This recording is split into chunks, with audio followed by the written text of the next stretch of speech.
반갑습니다. 리더십 6주차 수업을 시작을 하겠습니다. 리더십 6주차 수업은 4차 산업혁명 시대에 지금 시대죠. 4차 산업혁명 시대에 필요한 리더의 자질에 대해서 수업을 하도록 하겠습니다. 벌써 코로나19 사태로 인해서 비대면 수업을 6주차를 하고 있는데 여러분들 아마 7주차 지나서 5월 4일 정도면 여러분들 등교할 수 있지 않을까 그렇게 생각을 하고 있습니다. 여러분들 그때까지 코로나 계속 조심하고 지금 보는 영상은 보통 PPT하고는 약간 좀 틀리게 한번 교수님이 한번 만들어 봤는데 괜찮은지 한번 계속 봐주기 바랍니다. 그리고 카메라가 조금 위에 있어 갖고 여러분들 좀 교수님 그 수업 진행하는 부분이 좀 어색할 것 같은데 그래도 잘 봐주기 바랍니다. 자, 그러면 리더십 6주차 수업을 시작하도록 하겠습니다. 자, 4차 산업혁명이란 무엇이냐부터 설명을 한번 해보겠습니다. 자, 4차 산업혁명은 1차 산업, 2차 산업, 3차 산업이 있고 그 이후에 이제 4차 산업인데 1차 산업은 농업, 어업, 축산업 같이 아주 기본적인 우리의 지금 산업을 1차, 2차, 3차 산업으로 나누죠. 1차 산업은 우리가 이제 자연 환경에서 얻을 수 있는 그런 생산물을 1차 산업이라고 하고 2차 산업은 1차 생산물에서 얻은 거를 가지고 가공을 해서 만드는 그런 산업을 얘기합니다. 예를 들면 쌀이 있죠. 벼가 있고 벼를 수확하는 농부들께서 벼를 수확을 하면 그걸 가지고 2차 산업에서 뭘 하냐? 예를 들면 쌀을 아주 가늘게 빻아서 국수를 만든다든지 아니면 쌀 가루를 가지고 뭐 빵을 만든다든지 이런 것들이 바로 2차 산업이 되겠습니다. 그리고 예를 들면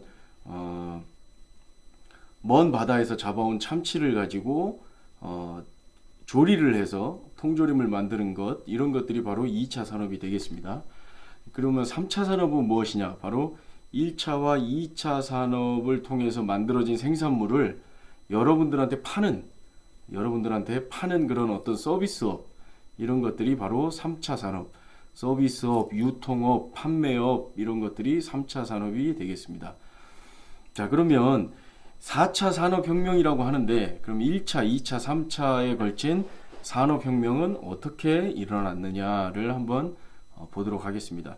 1차 산업혁명은 18세기 영국에서 시작이 됐습니다.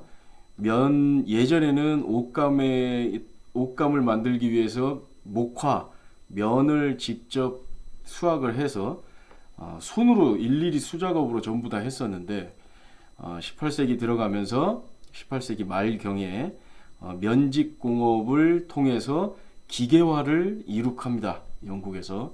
그래서 이 산업혁명을 1차 산업혁명이라고 하고 그 다음에 2차 산업혁명은 18세기 말에 화학이나 또 전기, 석유, 철강을 중심으로 한 그런 기계화되는 작업들이 일어나기 시작합니다. 이런 그 혁명을 2차 산업혁명이라고 하는데 이 2차 산업혁명을 토대로 해서 19세기 초에 1차 세계대전, 19세기 그 1940년대에 2차 세계대전이 일어나게 됩니다. 이렇게 산업의 혁명, 산업의 발달로 인해서 그 발달 정도에 따라서 또 무기가 발달이 되고 그런 무기가 발달이 됨으로 인해서 어떤 그 인종적인 어떤 그 싸움 그리고 어떤 세력 간의 어떤 싸움으로 인해서 그 1, 2차 세계대전이 일어나는 그 아픈 역사도 또 겪게 됩니다. 그리고 3차 산업혁명은 얼마 전까지 약 한 20년, 30년 전부터 시작되었죠. 인터넷을 기반으로 한 여러 가지 커뮤니케이션 기술이 발달하면서 3차 산업혁명이 시작이 됐습니다. 우리가 지금 거의 손에서 놓지 않는 핸드폰, 또 그 핸드폰 안에서 다른 사람들과 대화하는 SNS 작업들, 이런 것들이 전부 3차 산업혁명이 되겠습니다. 그리고 4차 산업혁명, 지금 일어나고 있는 이 4차 산업혁명은 AI, 인공지능, 그리고 IoT, 사물 인터넷 같은 이런 AI, IoT 등의 인공지능으로 인해서 자동화가 되고 있다. 바로 이런 시대가 바로 4차 산업혁명 시대이다라는 것이죠. 자, 이 4차 산업혁명 시대가 되다 보니까 여러분들 그 TV 광고에서도 자주 보겠지만 이제 차량의 운전도 차량이 직접 합니다.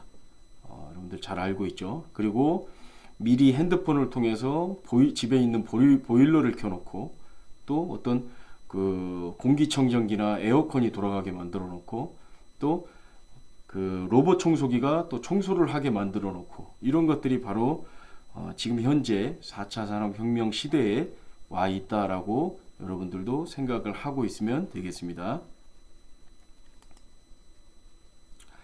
자, 그렇다면 이 4차 산업혁명 시대, 모든 것들이 자동화되고 인공지능이 모든 우리의 생활 전반에 들어와 있는 이런 시대에는 도대체 어떤 리더십을 발휘해야 되냐, 또 우리가 여러분들 같이 지금 현재 여러분들 그 군에 가기 위해서 여러 원서를 쓰고 있는데, 교수님이 서두에 좀 얘기를 하려고 했는데, 여러분들 지금 원서 쓰고 있고 각자 내가 하고 싶은 거에 병과에 맞춰서 또 각 군에 맞춰서 여러 원서를 쓰고 있고 시험 준비를 하고 있는데, 여러분들 모두 다 좋은 성적 거두고 꼭 합격을 했으면 좋겠습니다.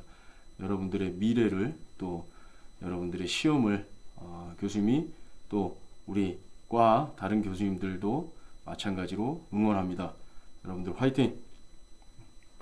자, 그러면 여러분들이 이 군에 진출했을 때는 이 4차 산업혁명 시대에 맞춰서 어떤 리더십을 가지고 여러분들이 임해야 되는지를 한번 보겠습니다.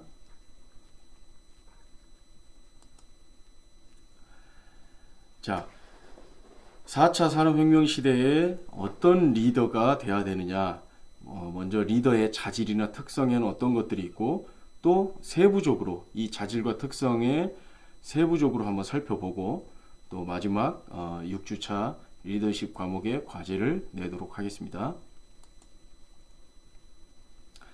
자, 여기 보면 7가지로 간단하게 요약을 할 수 있습니다. 첫 번째가 카리스마, 두 번째가 고도의 도덕성, 세 번째가 솔선수범, 네 번째가 비전 제시와 공유, 다섯 번째가 변화 프론티어. 프론티어라는 것은 어떤 장벽, 어떤 울타리, 이런 것들을 얘기합니다. 그리고 신뢰, 그리고 마지막으로 임파워먼트로 나누어지게 됩니다. 어떤 이런 4차 산업혁명 시대에는 이 7가지의 리더의 자질과 특성을 가지고 있어야 된다라는 얘기입니다. 자, 그러면 세부적으로 한번 살펴보겠습니다. 먼저 카리스마. 카리스마라는 것은 신이 주신 재능을 카리스마라고 하죠. 그리스어인데 어떤 것들이 있는지 한번 내용을 한번 봅시다. 신이 내린 재능이다, 그리스어로.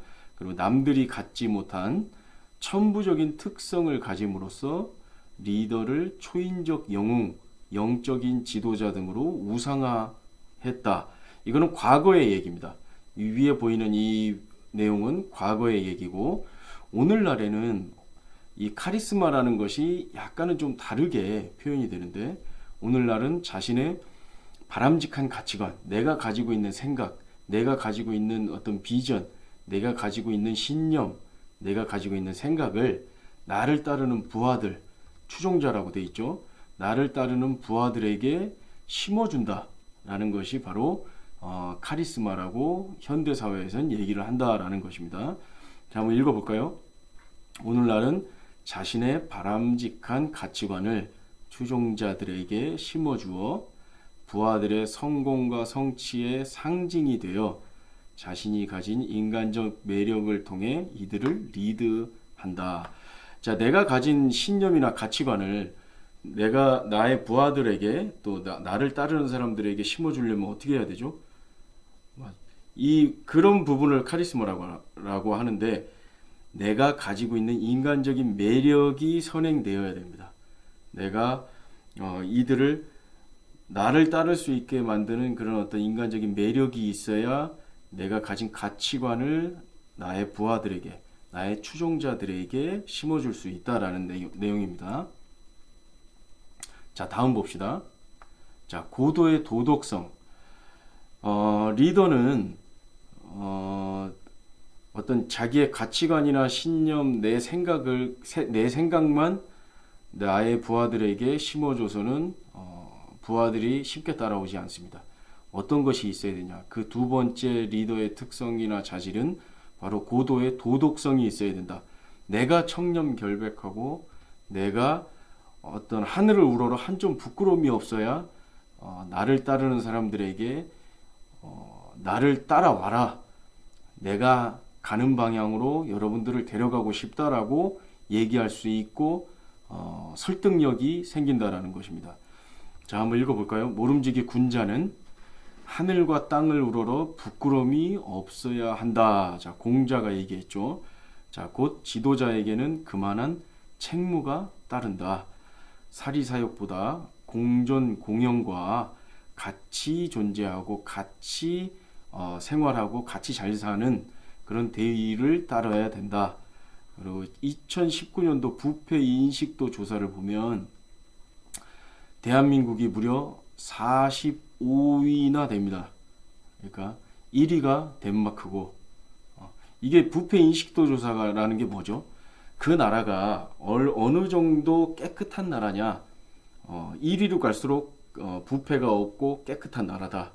밑으로 내려올수록 조금은 쉽게 말해서 좀 썩어 있다. 이런 조사인데 2019년도에는 굉장히 불명예스럽게도 대한민국이 45위를 했습니다. 미국이 22위, 일본이 18위를 했습니다. 앞으로 여러분들이 리더가 돼서 이런 부패 인식도나 청렴결백한 이런 모습을 많이 보여주면 우리나라의 어떤 부패 인식도 조사가 위로 더 많이 올라갈 수 있겠죠. 꼭 반드시 군에 가는 여러분들은 리더로서 이 고도의 도덕성 부분에 대해서 반드시 청렴결백할 수 있도록 지켜야 한다는 거 명심해야 됩니다. 부끄럽지 않은 리더가 돼야 된다. 자, 세 번째 리더의 특성과 자질은 솔선수범, 내가 먼저 해야 된다. 상탁하부정이란 말이 있습니다. 윗물이 탁하면 아랫물도 부정할 수 없이 탁하다. 윗물이 흐리면 아랫물도 흐리게 된다. 라는 것입니다. 윗사람의 모범이 굉장히 중요하다. 자, 백제의 품일 장군은 신라와의 전쟁에서 아들 관창이 희생이 됩니다.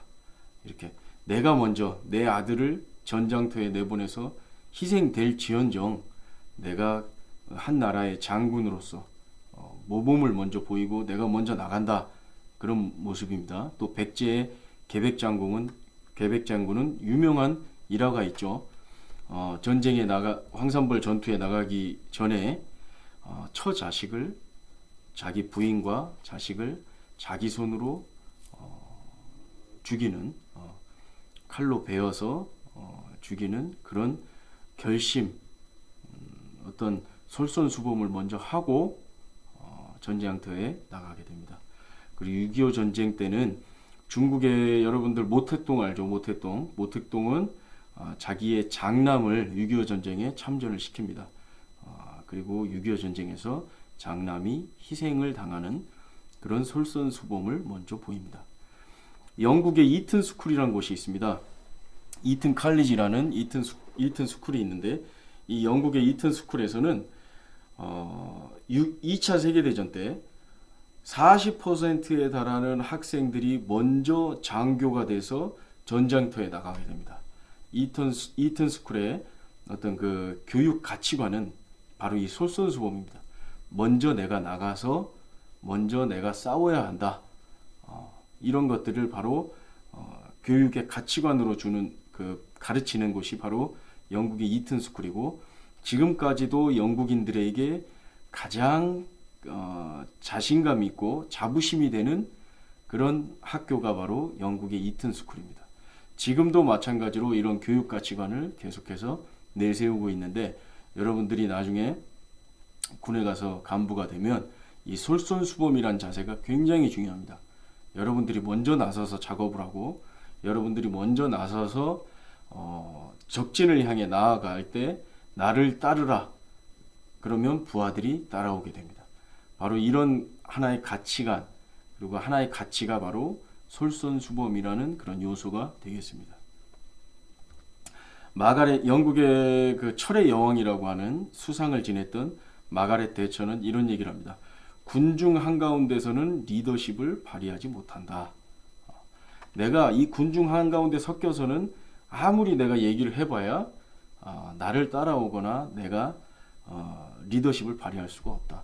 내가 먼저 나가면서 나를 따라와라 라고 해야 어떤 그 솔선수범의 자세를 가지고 있어야 올바른 리더십을 발휘할 수 있다라는 내용이 되겠습니다.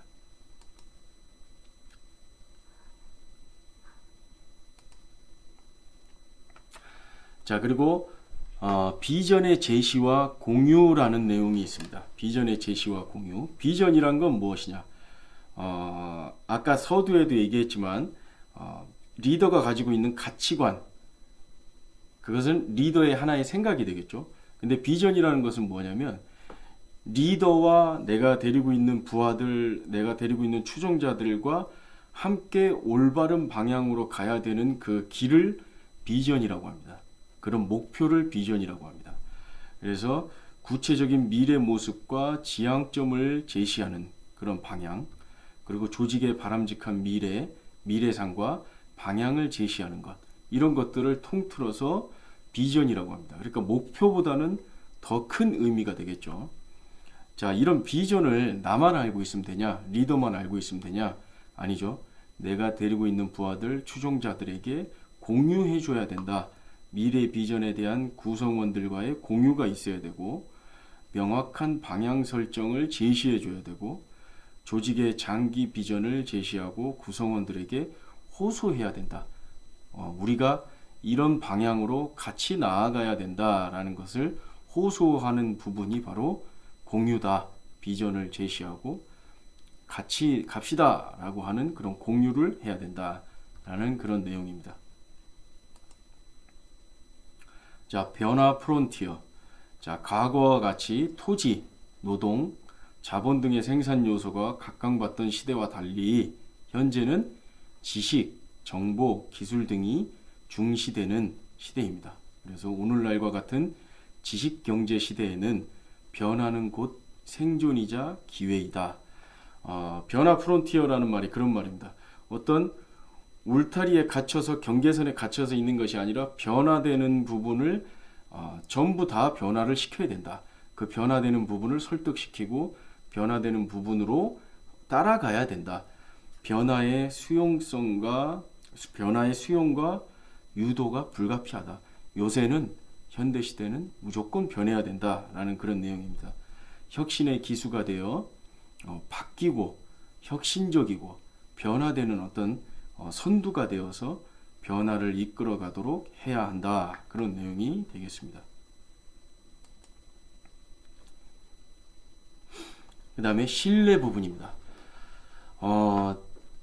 국가 신뢰도라는 것이 있습니다. 여러분이 잘 알지 모르겠지만 그 경제가 어려워졌을 때, 그리고 나라에 어떤 위기가 닥쳤을 때 미국에 있는 S&P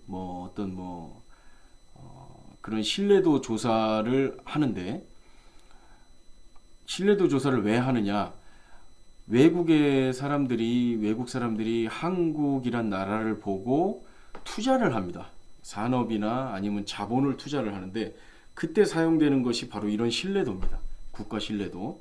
그 국가 신뢰도에 보면 트리플 A, 더블 A, A 마이너스, 더블 B, B 마이너스 이런 식으로 등급을 매기는데 그 등급을 매기는 데 있어서 가장 중요한 것이 바로 이 신뢰도입니다. 신뢰도. 이 나라를 믿을 수 있느냐. 이거와 마찬가지로 리더십에서도 내 부하들이 또 나를 따르는 사람들이 나를 믿을 수 있느냐가 바로 어떤 이 리더가 가져야 되는 특성이나 자질 중에 바로 신뢰라는 부분입니다. 신뢰는 사회 전체는 물론 조직 내 모든 종류의 대인관계를 지탱해주는 요소가 됩니다. 내가 여러분들 동기도 마찬가지죠. 내가 믿을 수 있는 동기가 동기를 내 마음을 주고 내가 따라가지 믿을 수 없는 동기 조금은 신뢰도가 낮은 동기 그런 동기들을 내 마음을 다 터놓고 그 동기를 따라가고 그 동기의 말을 믿을 수는 없겠죠. 그래서 이런 신뢰가 리더는 먼저 바탕이 되어야 된다라는 것입니다. 신뢰는 물적, 인적 자본에 이어서 제3의 자본으로 인식을 합니다. 그러니까 신뢰라는 것은 내가 가지고 있는 돈, 내가 가지고 있는 사람에 이어서 가장 중요한 어떤 그 자본이 된다라는 것이죠. 그래서 현재 신뢰의 척도는 기업 가치, 국가 신용도 등을 평가하는 아주 중요한 가치가 된다.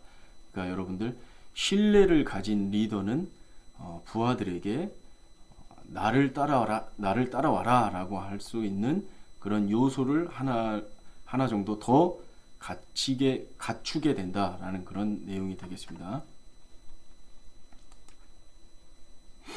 자, 마지막 7번째는 임파워먼트라는 것입니다. 임파워먼트는 뭐냐? 내용 정리부터 해주면 조직 구성원들에게 그들이 조직을 위하여 많은 중요한 일을 할 수 있는 권력, 힘, 능력 등을 두루 갖추고 있다는 확신을 심어주는 과정입니다. 임파워먼트라는 것은 아주 쉽게 말하면 야 너희들은 할 수 있어. 너희들은 나와 같이 할 수 있어. 니네는 힘을 가지고 있고 그런 열정을 가지고 있고 그런 능력이 있어. 그러니까 나와 함께 같이 가자.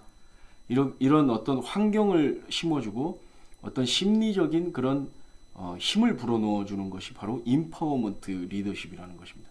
그래서 이 4차 산업혁명 시대에는 앞에 말했던 그런 6가지 요소들도 중요하지만 마지막에 어떤 이런 힘을 실어주는 내 부하들에게 열정을 주고 내 부하들을 격려해주고 내 부하들을 할 수 있다라는 그런 능력, 그런 심리적인 효과를 주는 것이 바로 임파워먼트라는 요소입니다. 그러니까 이 앞에 말했던 6가지와 마지막에 어떤 이 임파워먼트가 합쳐져야 4차 산업혁명 시대에는 여러분들이 제대로 된 리더가 될 수 있다라는 그런 내용입니다. 자, 확신을 그러면 어떻게 확신을 심어줄 수 있냐? 자, 능력과 의지를 키우는 일, 그리고 공식적 권력을 위임해주는 일, 그리고 실제 의사결정 과정에 깊이 참여하도록 함으로써 자신의 영향력을 체험토록 하는 일. 그러니까 여러분들이 리더지만 여러분들이 소대장이지만 분대장한테 야 분대장 내가 잠시 자리를 비울 테니까 네가 정말 너는 그런 능력도 가지고 있고 리더십도 있으니 너의 분대원들을 지금부터 몇 시간 동안 잘 관리해봐. 너는 할 수 있다. 이렇게 확신을 주는 것입니다. 내가 소대장인데 내가 자리를 비우니까 너에게 나의 어떤 권한과 능력을 너에게 위임해준다. 그러니 너는 할 수 있다. 이런 확신을 심어주고 그 사람에게 격려를 심어주고 너는 할 수 있다. 할 수 있다. 이렇게 심리적인 힘을 넣어주는 것. 이런 것이 임파워먼트 요소라는 것입니다. 자, 앞서 말했던 6가지와 플러스 임파워먼트를 합쳐졌을 때 4차 산업혁명 시대에 여러분들이 제대로 된 리더가 될 수 있다라는 내용이 되겠습니다. 자, 선생님이 지금까지 이 4차 산업혁명 시대에 필요한 리더십에 대해서 7가지 요소에 대해서 특성과 자질에 대해서 교육을 했습니다. 자, 6주차 리더십 과제는 4차 산업혁명 시대의 리더십 중에서 내가 생각하는 가장 중요한 요소는 무엇이냐? 7가지 요소 중에서 가장 중요한 요소는 무엇이고 그 이유는 무엇인가? 아주 자유롭게 작성을 해서 등교 시에 제출하면 되겠습니다. 여러분들 과제에 대해서 다시 한번 얘기하지만 절대 부담 가지지 마시고 내가 가지고 있는 생각, 내가 평소에 갖고 있었던 어떤 이런 리더에 대한 그런 생각들, 가치관들 이런 것들을 자연스럽게 그리고 아주 자유롭게 부담 갖지 말고 작성해서 제출하면 되겠습니다. 여러분 건강히 매번 얘기하지만 건강히 잘 있기 바랍니다. 5월 4일 날 꼭 얼굴 보기 바라면서 정식적인 그런 어떤 등교일은 여러분들 전체 공지를 통해서 공지할 예정이니까 조금 기다리고 또 사회적 거리 두기와 개인 위생 철저히 해서 또 준비하고 있는 시험 잘 준비해서 꼭 국군의 어떤 멋진 부사관이 되었으면 하는 간절한 바람입니다. 자, 여기까지 리더십 6주차 수업을 마치겠습니다. 여러분들 잘 있어요.